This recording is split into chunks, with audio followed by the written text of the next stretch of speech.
Assalamualaikum warahmatullahi wabarakatuh. Selamat datang di channel saya. Nah, di sini saya akan membahas tentang persyaratan apa saja yang harus kita siapkan dalam pendaftaran P3K 2024. Nah, seperti yang kita ketahui bersama bahwa pendaftaran P3K akan dimulai dan juga sudah diumumkan oleh BKN sendiri itu untuk jadwalnya dimulai pada tanggal pengumuman seleksi di tanggal 30 September sampai dengan 19 Oktober, lalu pendaftaran seleksi di tanggal 1 sampai 20, di mana tanggal 1 itu adalah besok ya Bapak Ibu.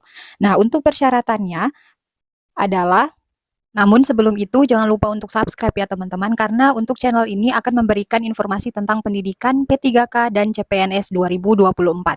Dokumen yang harus disiapkan untuk pendaftaran P3K 2024 adalah yang pertama kartu keluarga, lalu kartu tanda penduduk ataupun KTP, dan kalau misalnya tidak ada KTP, surat keterangan dari Dinas Kependudukan dan Catatan Sipil.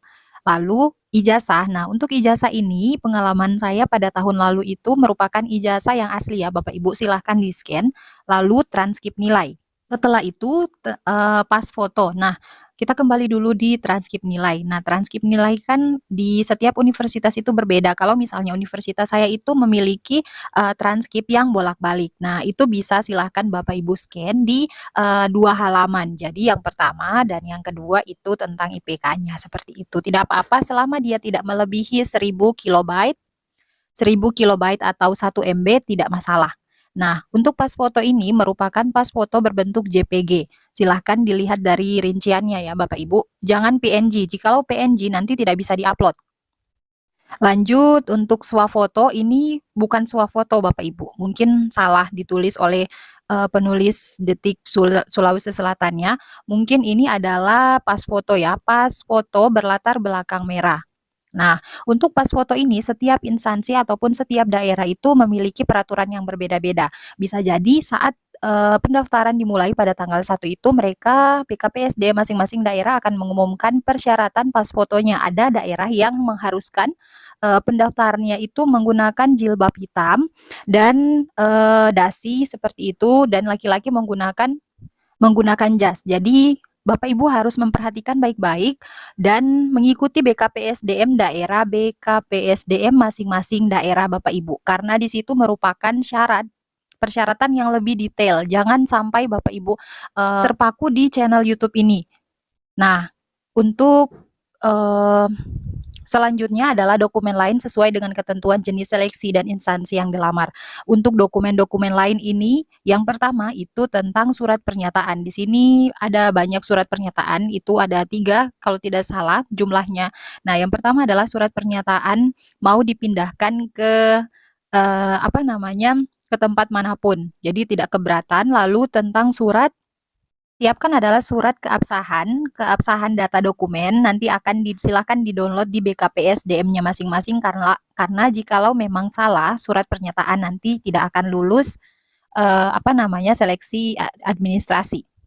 Jadi silahkan mengikuti akun BKPSDM-nya Bapak Ibu. Oke, lalu lanjut di cara membuat akun SSCSN. Nah, setiap calon pendaftar harus memiliki akun SSCSN. Jika belum memiliki akun, berikut langkah-langkah membuat akun yang dapat diikuti. Yang pertama, klik tombol buat akun pada portal SSCSN. Untuk portalnya saya taruh di deskripsi. Lalu masukkan data diri sesuai KTP untuk mencocokkan dengan database di Dukcapil. Dan masukkan kode CAPTCHA yang ditampilkan, kemudian pilih lanjutannya. Setelah data di atas dimasukkan, klik tombol lanjutkan untuk proses selanjutnya. Dan juga lengkapi data selanjutnya seperti data diri di KTP, di ijazah, dan pengisian scan KTP serta swafoto.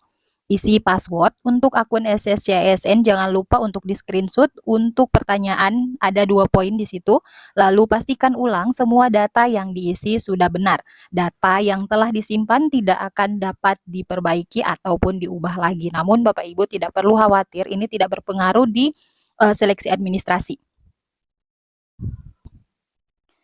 Dan Klik selanjutnya untuk mengecek ulang semua data. Jika ada kesalahan data yang tadi tidak dapat diperbaiki, maka klik kembali untuk mengubahnya. Dan juga yang terakhir, jika sudah selesai, pilih lanjutkan login pendaftaran dan cetak kartu informasi akun. Nanti akan dibawa ke menu di mana di situ terdapat ada satu warna, bukan menu, di mana di situ terdapat download kartu informasi akun seperti itu.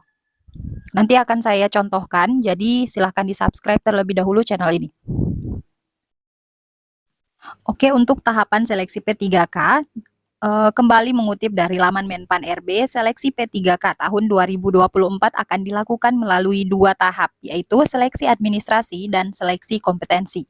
Kedua seleksi ini dilakukan untuk mengukur kemampuan kompetensi manajerial, kompetensi teknis ini untuk bidang ya Bapak Ibu, dan juga kompetensi sosio-kultural yang dimiliki pendaftar. Setelah melewati kedua seleksi tersebut, akan ada sesi wawancara berbasis komputer. Jadi saat CAT itu akan ada 2 sesi. Bapak Ibu silahkan mengerjakan teknis, manajerial dan juga sosial kultural, dan setelah hal tersebut diselesaikan maka akan muncul lagi soal dari wawancara seperti itu.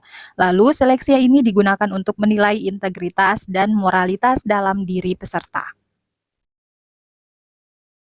Lanjut, syarat pendaftaran seleksi P3K tahun 2024 masih dari sumber yang sama, yaitu Menpan RB, ada beberapa persyaratan untuk calon pendaftar P3K tahun 2024. Berikut daftar beberapa syarat yang diperlukan bagi pelamar. Yang pertama, pelamar harus memiliki pengalaman di bidang kerja yang sesuai dengan kompetensi tugas dan jabatannya. Jadi harus ada pengalaman maksimal 2 tahun. Khusus untuk jenjang pemula, terampil mahir penyelia dan ahli pertama minimal memiliki pengalaman 2 tahun, sedangkan untuk jenjang ahli muda minimal 3 tahun pengalaman, namun syarat ini dikecualikan bagi JV dosen, JF pengawas, jabatan fungsional pengawas sekolah, dan juga jabatan fungsional kesehatan. Dan pelamar harus aktif bekerja di instansi pemerintah selama minimal 2 tahun berturut-turut pada saat melamar di tahun 2024 ini. Jadi harus bekerja, tidak boleh berhenti ataupun terpotong di misalnya Bapak Ibu berhenti di bulan Januari dan juga kembali bekerja di bulan Maret, itu tidak bisa. Karena akan terpotong di perhitungan saat melamarnya nanti. Dan juga pelamar hanya dapat melamar pada satu jenis pengadaan ASN, yaitu PNS atau P3K. Jadi Bapak Ibu yang honorer yang sudah mendaftar PNS pada bulan kemarin tidak bisa lagi mengikuti P3K sekarang. Dan pelamar juga hanya bisa mendaftar di satu formasi jabatan pada satu instansi dalam 1 kali periode pendaftaran. Nah, artinya ini Bapak Ibu cuma bisa mendaftar di satu formasi jabatan, misalnya Bapak Ibu ingin mendaftar di JV Guru. Nah, ini tidak bisa dirubah-rubah Bapak Ibu, sampai mau ujian, ini yang harus dipakai JV Guru seperti itu.